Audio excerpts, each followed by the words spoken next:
welcome to Labour Lentire. I'm Sharon Ijason. On this week edition of the program, we have interesting news stories for you. We would also be focusing on the several issues the maritime sector is faced with as the union has decided to embark on a 3-day warning strike. We will be right back.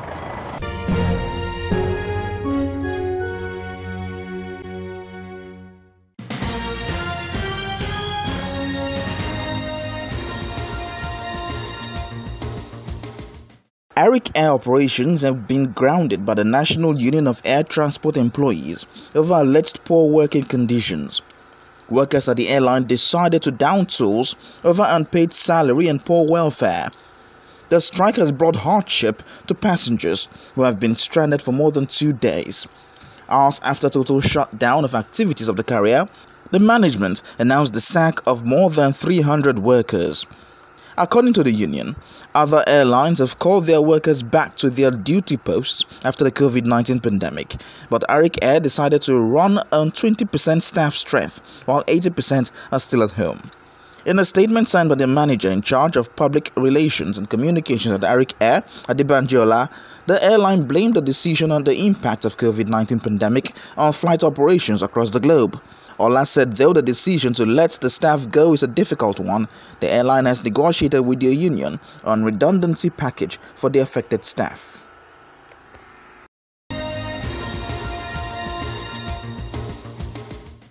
It is an August visitor on the first day of December as the federal government, Nigerian Labour Congress, Trade Union Congress and the Committee on Electricity Tariff visits one of Nigeria's major manufacturers of meters.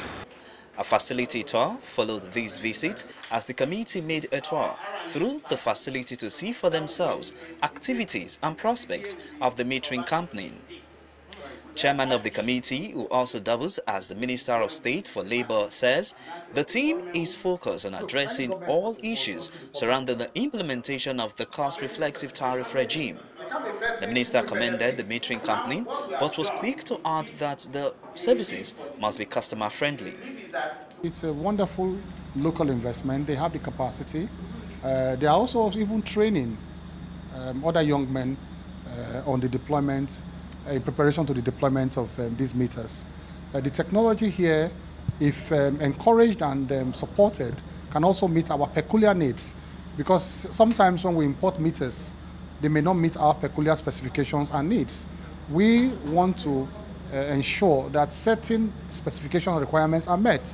The organized labor expressed satisfaction with the facility and production capacity, adding that meter manufacturing, distribution in the country will help reduce unemployment rates in the country.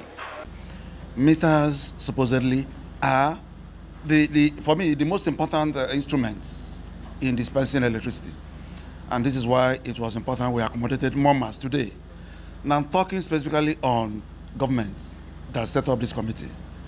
It is one of the best decisions because this committee at the end of the day will be unraveling some issues that agitate the minds of Nigerians and make sure we balance things to favor all sides. From what we saw here, you can see the employment needs of the country, being addressed in the first instance. You only look at the meter needs of the country, either meter deployment or maintenance or servicing, which are some of the after effects or follow-up after deployment. It's not just after deployment, it ends there.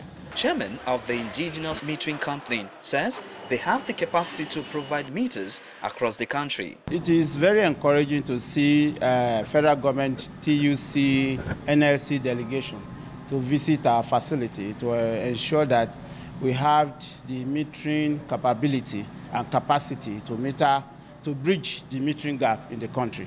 They have seen it themselves and they have given all various advice and perhaps chip in some few things that we need to amend in the codes to please the consumer need. The ADA committee affirms that the facility visit has renewed the federal government's effort to further bridge the country's metering gap and also cushion the effect of the service reflective tariff on electricity consumers in Nigeria.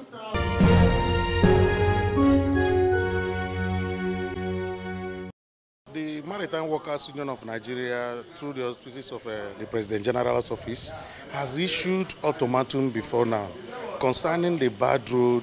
As you can see, the negative effect on the economy and the entire populace of Nigerians living in Lagos.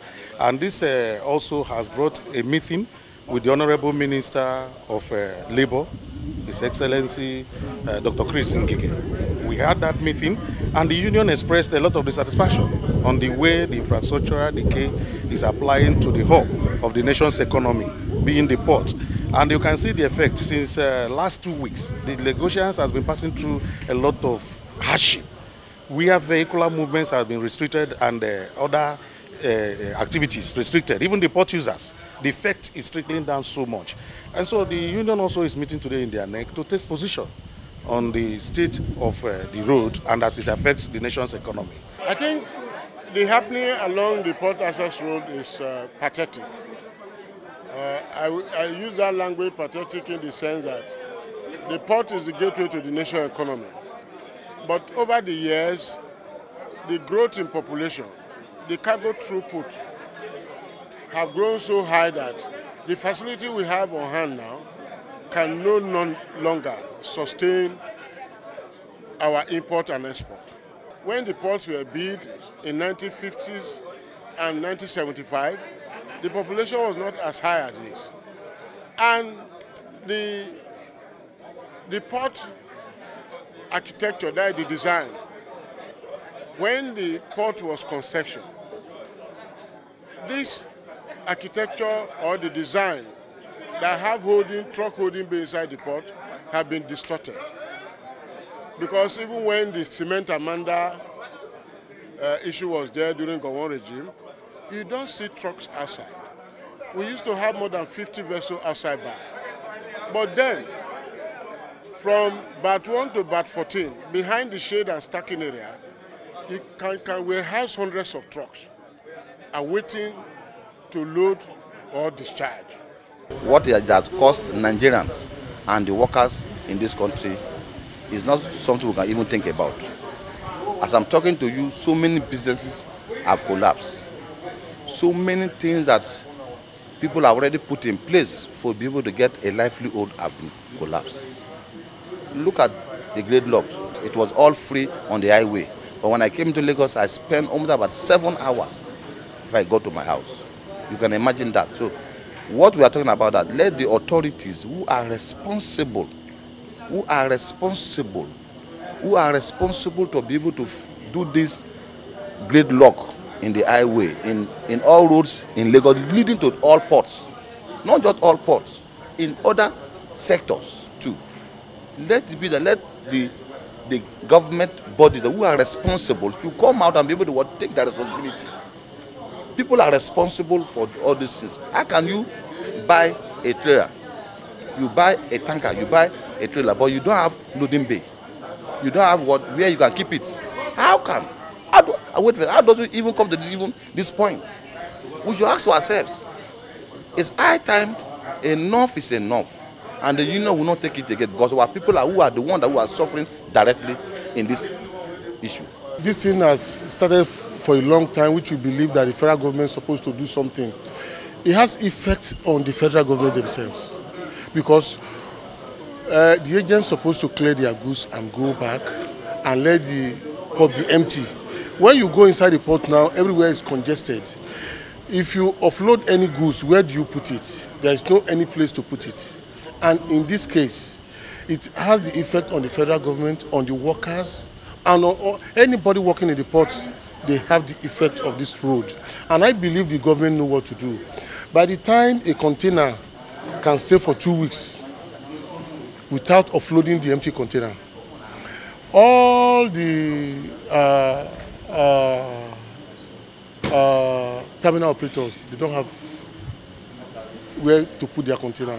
Holding bay, there's no holding bay. And what they did was that all these containers, they will be on a particular place trying to have access to the port every day. You will see what you went through before you get to this place today. I'm only saying it in particular now that the federal government should do something faster. If you want this country to grow, there's no how we can live with this. And the health implication, you can't come to this port 1 week and the second week you not fell sick.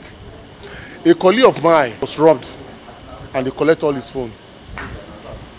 Well, then tell me, how much will he get for coming to work and they collect his phone?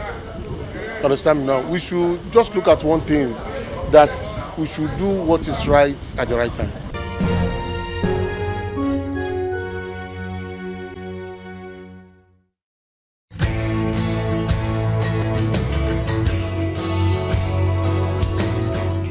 On the profile interview segment this week, I will be speaking with the President General of the Maritime Workers Union. It tells me bad roads, poor infrastructure are some of the issues that the maritime sector in the country is faced with, which in turn has caused thousands of their members to lose their jobs. It's good to have you on the program. Thank you for having me. A lot has been happening in the maritime sector. You just concluded the NEC meeting. Can you tell us the outcome of the meeting? The NEC is considering obligations that average unionists need to embark upon, and it's a yearly congress. And the part of the outcome of our meeting, it has to do with the access road to the Nigeria Ports Authority that has been giving us sleepless night for a couple of years. So the NEC have mandated the Maritime Workers Union of Nigeria. NEC is the highest organ, that we should embark on a 3 days warning strike for all the stakeholders to call us for proper meeting, because we cannot continue to suffer in the hands of the management of the terminal operators, the stakeholders in the port. So, and we need to embark upon it. We understand that the union is having some issues with some shipping companies. Can you bring us up to speed on what these challenges might be? Yes, actually we have, the NEC also declared state of emergency in shipping branch, which happened to do with the way and manner they were treating the workers under them, that they were being marginalized, their salary was nothing to write them about. So we've declared state of emergency in shipping, and I think for a couple of weeks now they'll be calling us for meeting, and the meeting have not yielded any fruitful. What's the move that the Maritime Workers Union is making to ensure that the welfare of its members is being protected? What is important in any organization is that when your workers is well paid, well remunerated, it will perform excellently. But what we are seeing there is that somebody will be on the scale for 15 to 20 years without promotions, and it's anti-labor. So we've told them that there's no way we're going to allow that to continue in the industry. Somebody has put in more than 20, 15, 30 years, and it still remain on one scale for 20 to 15 years. So it's anti-labor. Every union leader need to protect the welfare of his members, and that is what we have been doing for a couple of years. There are some terminal operators who believe, even without union sitting down with them, they remunerated their employee as at when due. So, but what we are doing now is to make sure that those ones that are still running away from their responsibility as an employer of labor, we are trying to sit down with them and see how we can get out of it. And I can assure you that the dock worker, the shipping branch, the Nigeria Port Authority, the seafarers, we have what we call a collective bargaining agreement with all the stakeholders, midwifed by government, and it yielded a very good fruitful in the industry. So I don't think we have any problem per se, but you cannot get all. But what we are saying is that those employers who doesn't have regard for Nigeria workers, we are ready for them this time around. Casualization of workers, outsourcing of workers seem to be the order of the day, in which Maritime Workers Union is not an exception. What would be your take towards ensuring that relevant stakeholders address the issue of casualization of workers in your sector? Casualization is a pandemic. It's even dangerous, it's a virus in the system. You put somebody on casual for 20 years or 30 years. If the man is retiring back home, what is going to be his take home? Nothing. So it's even dangerous than COVID-19 that they are talking about. So we try to let the whole world know that there are some areas that are still using outsourcing. They are still using outsourcing, and that thing is common with the shipping management. Which I think we've written to them, and it's part of why we declare state of emergency, that there's nothing like outsourcing and there's nothing like casualizations. But you know, dock workers have their own perimeter of work, where we have 3 modes of operations. There's what we call permanent employment, we have time-related wages, and we have what we call payment by tonnage. So, and it's being midwifed by stakeholders, that is NIMASA and that of Nigeria Port Authority. So the word casual in the industry, I think we are trying to abolish it and eradicate it. It's a virus in the system which needs to be dealt with. Speaking of pandemic, the COVID-19 pandemic, how would you say that your sector is reacting to this? Would you say that the COVID-19 has affected your sector? We just need to thank some management who are being proactive in defending that. Otherwise, that will have spread to the ports. But we need to thank the management of Nigeria Port Authority who come in to make sure that awareness is being taken around the whole port. And the dock worker, the shipping, even all the stakeholders, it was awareness that saved the grace. I think we are okay. And if not God, if any of the worker affected by COVID-19 of 18, you know, it's going to spread. And it's going to be a very, very serious matter in the industry. So we thank God that I think God have waded in, and there's not like COVID-19 in the industry. From the outcome of your meetings, you've announced that there will be a 3-day warning strike. Can you tell us more on the reason why that your members have to agree to this warning strike? Yes, I think it has to do with the attitude of some stakeholders, where we are giving ultimatum for 21 days. The key critical stakeholders that are supposed to be at that meeting, they were not there. The Nigeria Port Authority, the Shippers Council, the shipping companies, some of them are not there. And why we are about giving this warning strike is to allow the whole world that the access roads to Nigeria Port Authority is nothing to write home about. The truck owners, the truck drivers, they are all suffering in the hands of some of the terminal operators. Ordinarily, some of them don't have what we call holding bay. Holding bay means where you stop your containers, your empty container, your loaded containers. But the master plan of Nigeria Port Authority has been distorted by way of giving the job to a private hands. And when you give the job to private hands, what you expect of him is to have where he's going to stop his empty containers and that of the loaded containers. It's no longer there. That is why they are now using the trucks as their holding bay. So we cannot continue like this. The workers are there suffering. The stress is killing them. So we cannot continue waiting for soon. Because I don't know the meaning of soon. They say soon they are going to call us for a proper meeting. And we can't continue like that. So that is why we said this should declare state of emergency on our upper road and that of Tinker Island Road. It's killing workers silently, and we cannot afford to lose our members every day. From findings, many people are of the opinion that there's been lots of job loss in the maritime sector, and many people are of the view that this is because of the fact that the port is not as economic viable as it used to be before. I am aware that some neighboring countries around us have taken over the job of importing and exporting goods and commodities. How would you respond to this? Well, we cannot continue, like I said. Some investors who are ready to come and do business with us in Nigeria, they've run away as a result of the road. And if this thing continues, there's going to be job loss. And it's affecting my union, my sector, while even the people that have jobs in their hands, they are reducing their workers as a result of no activities for them. Some of the investors too, they have run to another neighboring country. So go to Cotonou here, they are into business, the activity is booming.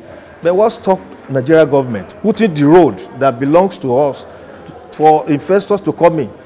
They said three good things that makes life easy: light, water, road. We don't have it in the port. You cannot just go into the port and you spend 3 or 4 hours before you can go inside the port. So I think the NEC have given us a go-ahead that there's need for us to cry to the whole world that enough is enough. We can't continue to lose our members every day. And the stakeholders, many people that have business doing in the port, some of them are dying silently. The truck owners, the dock worker, the shipping, the NPA staff, some of them are dying silently as a result of the stress that they are passing through every day. So the government should come out. Let them come out with blueprint that is going to help us to make sure that the road is habitable for all users. So we can't continue like this. So 3 days warning strike, it has come to stay, and there's no going back on that. Can you tell us the importance of the port to the nation's economy, and can you estimate the amount of money that has been lost due to the poor infrastructure at the port? Our port is as viable as anything. But now, because of that road, now they are losing a lot of revenue drive. And I'm sure the only asset that remains for this government is the port, Nigeria Port Authority, where it feeded almost millions of people every day.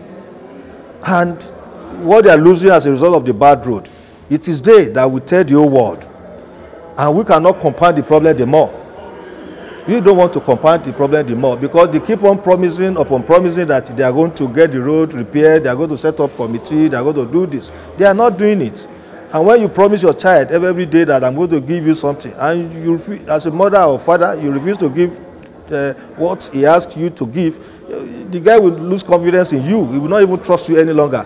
So, and that is why we said enough is enough. We are not going to sift our ground on this matter. Let the government come out and make sure that there's a blueprint that everybody all the stakeholders, they should call all the meeting of all the stakeholders, people that are doing legitimate business inside the port.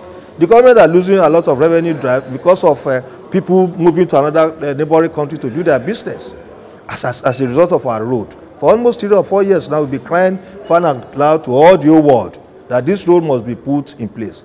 So how do you expect me to tell you whether they are losing revenue? They are losing already. It's only they'll be managing it on themselves. They won't tell the whole world that this is what they are losing every day as a result of the bad road. Finally, shipping operators from findings do not have holding bay. How has this affected activities at the nation's ports? So to me, that is why we have been crying loud and clear to the whole world that the shipping companies, some of them are at the fault too. You don't have any right to bring in an empty containers inside the port. Where your empty containers are supposed to be stacked is outside the port. It is when the vessel must have finished discharging what she brought, then you can now bring your empty containers. But the way it is now, all the shipping companies operating inside the port, they didn't have what we call holding bay. And we are appealing to the government to give them where they can be putting all these empty containers. If the empty containers or loaded containers are being stacked either along Badagry, Ekpe, or wherever, it is when they need you, you bring your containers, not using the trucks as your holding bay. And they are still charging those truck owners, they are charging them on demurrage. It's to tell you the way things is going is nothing to write home about in Nigeria seaports. So when they are talking about PTT, that is Presidential Task Force, you don't blame them. I'm not subject to people say they should disband them or whatever. No, they have tried their best, but the shipping companies too need to check themselves. Because most of this problem is coming from the shipping companies, not the terminal operators, not MPA. It's the shipping companies. Who are the people bringing empty containers? Are they not the shipping companies? Who are the people that are managing the terminal? Are they not the shipping companies? So the government should sanction them. The Nigeria Port Authority should sanction them. The activities, they are killing Nigerians workers and killing other stakeholders that have legitimate business doing in the port. That is why our revenue is going down. It's going down. So the Presidential Task Force, they have done their best. I'm not subject to people that are saying, they should remove them or they are not doing anything. No, let the people that are working inside the port, the shipping companies that have empty containers and that of the stuff container, they should check themselves. If you don't have any business doing in the port, why are you bringing your empty container on the road? In those days, we have what we call a holding bay. It is when you have job doing, they ask you to bring your container. If you don't have any job doing, don't bring your containers. But now it is not like that. Everywhere is let loose because the shipping companies are benefiting from the empty containers that is on top of the trucks through the demurrage that they are incurring every day. And they subject you and I, the consumers, they are the ones that are passing through this air. So the government should call them to order and NPA should sanction most of all those shipping companies. Thank you very much for your time. Thank you for having me. And that's all we can take on today's edition of the program. Join us next week for a fresh edition of the show. I am Sharon Ijason. Thanks for watching, and remember that labor creates wealth.